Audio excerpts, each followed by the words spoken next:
अरे काय झालं तुम्हाला? Are you all right? हो सर. नक्की? You look so pale, so nervous. No sir, I am okay. Sure? Ya. Take care.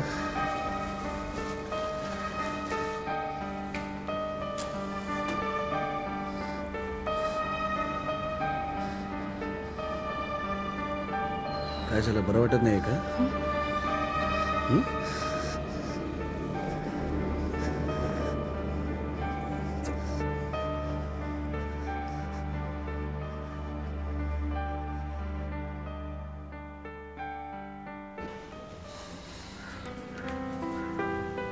हे घ्या, कॉफी घ्या, बरं वाटेल. नकोय मला. You must. घ्या.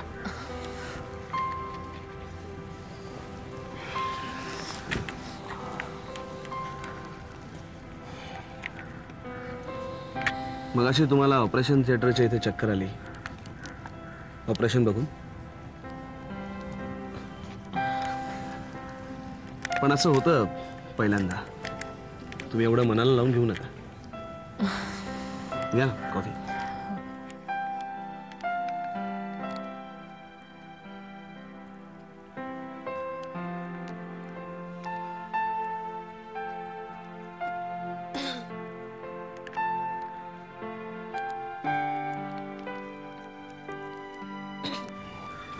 मी निघते. मी तुम्हाला सोडायला येतो हॉस्टेलपर्यंत. आणि हे बघा, तुम्ही आज लेक्चर अटेंड करू नका. हॉस्टेलवरती जा आणि आराम करा, बरं वाटेल. नाही नको, मी जाईन एकटी. हो, असं कसं? माझ्यावरती तुमची जबाबदारी आहे असं मी समजतो, एक सिनियर स्टुडंट म्हणून. डोंट वरी, जाईन मी. थँक्स निरंजन. राघव, मला फक्त राघव म्हणा. मला आवडेल ते. बाय राघव. बाय.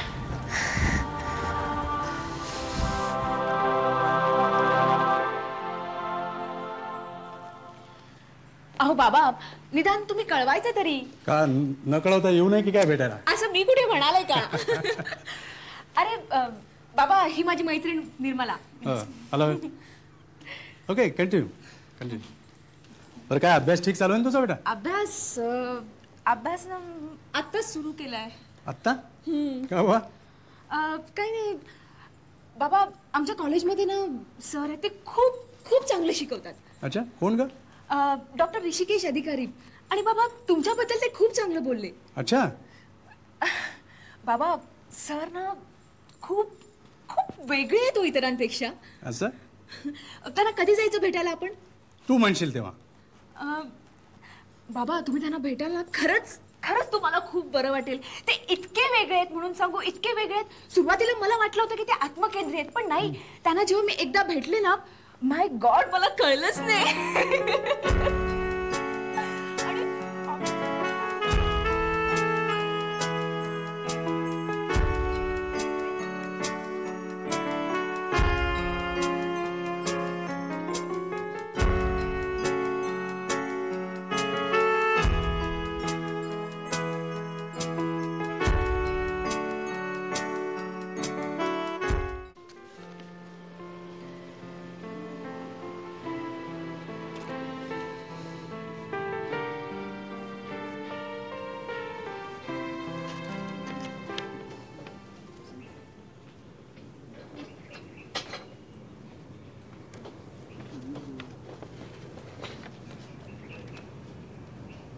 हाय.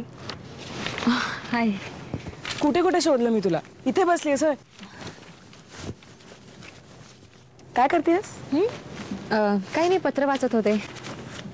बरीच पत्र दिसतात. हो. कुणाची आहेत ग? बाबांचं, वहिनीचं आणि अंजूचं. काय म्हणतात बाबा? काय नेहमीच, अभ्यासात आतापर्यंत बुडाली असशील म्हणून. आणि यावेळी नेमकं तसं नाहीये. आणि कुणाचं पत्र आहे?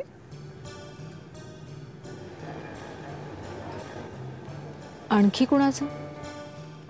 वसू, मला वाटतं तुला समजते मी तुला कोणाबद्दल विचारते ते. राघवचं पत्र नाही आहे त्यात? तू राघवच्या पत्राबद्दल बोलतेस? मला वाटलं की का? ते महत्वाचं नाहीये? हे बघ निर्मला, राघव खूप चांगला मुलगा आहे. तो आवडतोय मला. शांत, सुस्वभावी, सिन्सिअर. पण मग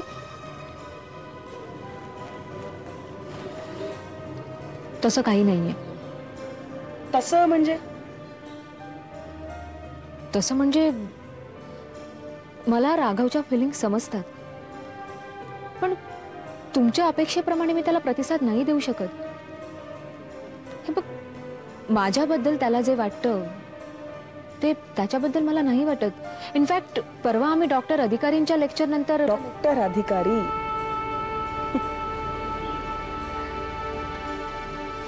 का असं का म्हणालीस? नाही, आजकाल तुझ्या बोलण्यात डॉक्टर अधिकारी फार वेळा यायला लागलेत म्हणून विचारलं. निर्मला, मला त्यांच्याबद्दल फार आदर वाटतो. फक्त इतकंच? अगं, ते माझ्यापेक्षा वयाने किती मोठे आहेत. वसू, खोटी लेबलं चिकटवली ना की माणसाचं काम जास्तच कठीण होतं. तुला काय म्हणायचं? नाही, मला काही म्हणायचं नाहीये, मला विचारायचं होतं आणि त्याचं उत्तर आता मला मिळालंय. ठीक आहे, तुझी मर्जी आणि ज्याचं त्याचं नशीब. मी जाते लेक्चरला.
सर.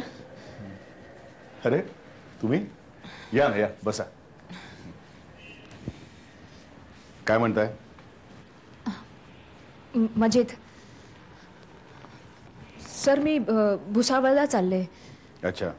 म्हटलं जाण्या अगोदर तुम्हाला भेटून जावं. डॉक्टर शर्मांना माझा नमस्कार सांगा. हो. पेपर्स तुम्हाला चांगले गेले असतीलच. हो, चांगले गेलेच. गुड.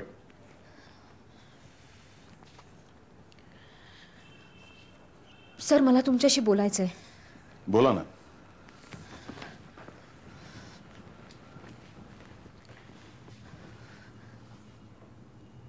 सर, मला तुम्ही खूप आवडता.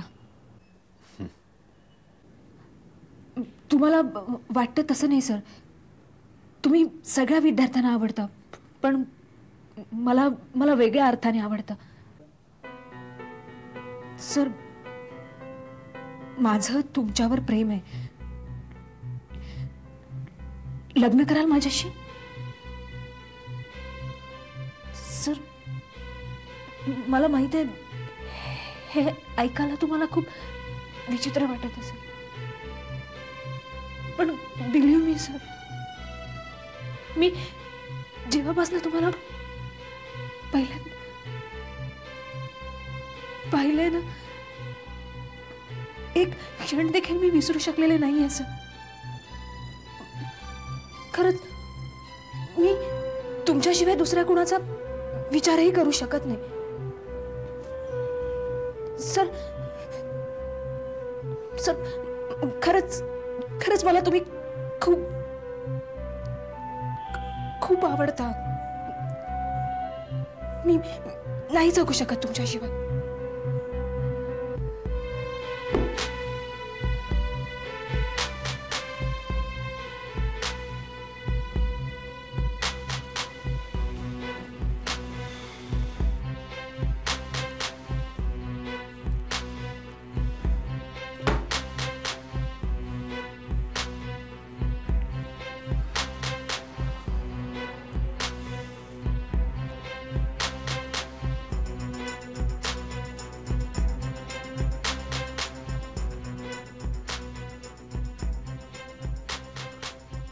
तुम्ही आता जे काही बोललात त्याचा अर्थ कळलाय का तुम्हाला?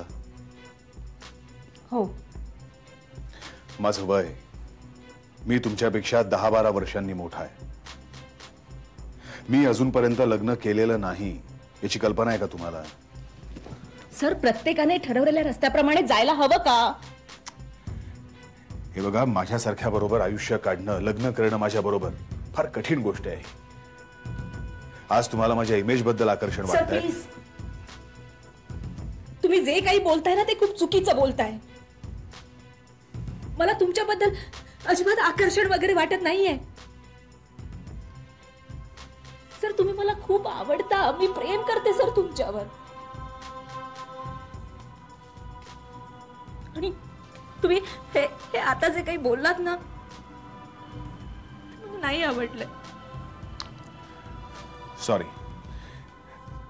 आता तुम्ही फार एक्साइट झालात म्हणून तुम्ही असं बोलताय. तुम्ही एक काम करा, घरी जा, काही दिवस जाऊ द्या, कळेल तुम्हाला. कळेल.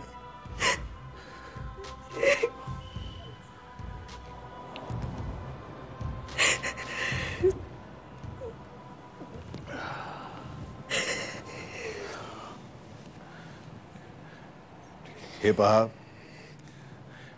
मी फार निराळा माणूस आहे. लग्न, संसार या गोष्टी माझ्याकरता आहेत असं, रादर मी त्यांच्याकरता आहे असं मला वाटत नाही. डोक्यात अनंत विषय आहेत आणि आयुष्य कमी पडणार आहे याची जाणीव आत कुठेतरी आहे. माझी पुस्तकं, माझे विषय, ऑपरेशन्स यातच मी असतो, रमतो.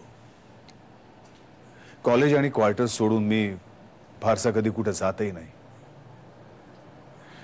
लग्नाचा मी विचार केला नाही याचं हेही कारण असू शकेल. आणि जिच्याशी लग्न करायचं तिचं काय सांगावं. काय असतं, जनरली मुलींना एका विशिष्ट चौकटीचं, असं मांडणीचं असं आकर्षण असतं आणि आपल्या आयुष्याला सुद्धा त्या असाच काहीतरी आकार देऊ बघतात. सर, पण तुम्ही कदाचित वेगळा असू शकाल.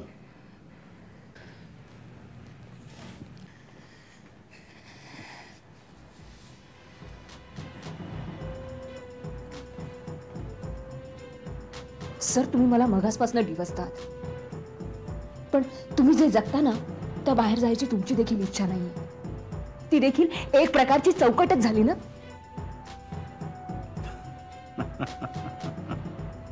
I must say, you are a very sharp kid. Please sir, मी निघते. चहा घेणार का?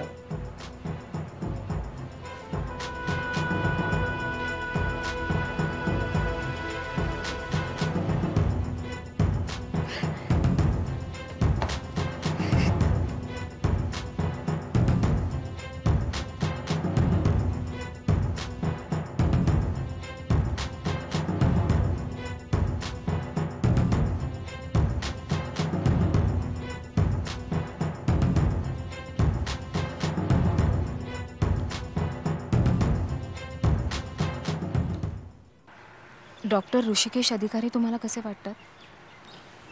कोणत्या दृष्टीने म्हणतेस तू? ज्या दृष्टीने तुम्ही राघव निरंजन बद्दल बोलता आहात ना, त्या दृष्टीने. नाही, मी अजून त्या दृष्टीने पाहिलेलं नाही.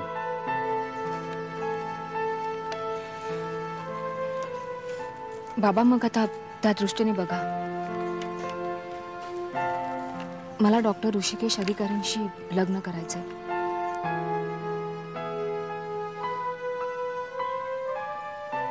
वसू,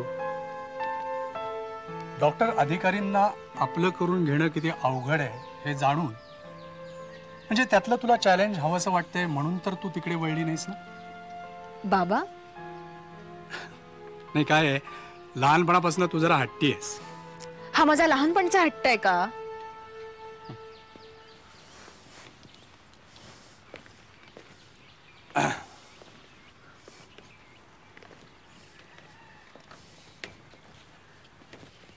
ये वसू, बस. हे बघ, डॉक्टर अधिकारी तसे खूप चांगले आहेत. खूप चांगले आहेत. पण त्यांच्याबरोबर आयुष्य काढणं सोपं नाही. काय आहे, तुम्हा लहान मुलींना काही काही गोष्टीत आनंद असतो, अपेक्षा असतात. कधी कधी वाजवीपेक्षा जास्त तुम्ही त्यात गुंता. हे डॉक्टर अधिकारींसारख्या माणसांना कळत नाही आणि हे ते समजूनही घेणार नाहीत. एका अर्थाने हा त्यांचा दुबळेपणाच असतो म्हणणं. त्यांच्या भोवतीची वलय फक्त तुम्हाला दिपवतात. हे सगळं कळत नाही. आणि जेव्हा कळतं तेव्हा वसू खूप उशीर झालेला असतो. आणि डॉक्टर अधिकारीही हे पक्क जाणून आहेत. That way he is honest also. असा माणूस दुसऱ्यावर कधी प्रेम करेल असं मला वाटत नाही.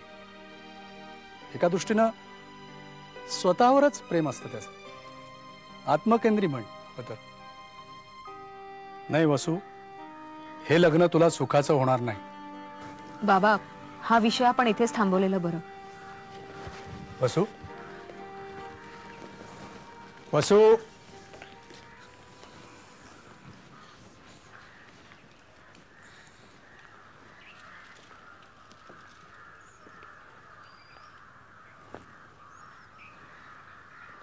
मग कधी जायचं आपण डॉक्टर अधिकारींकडे?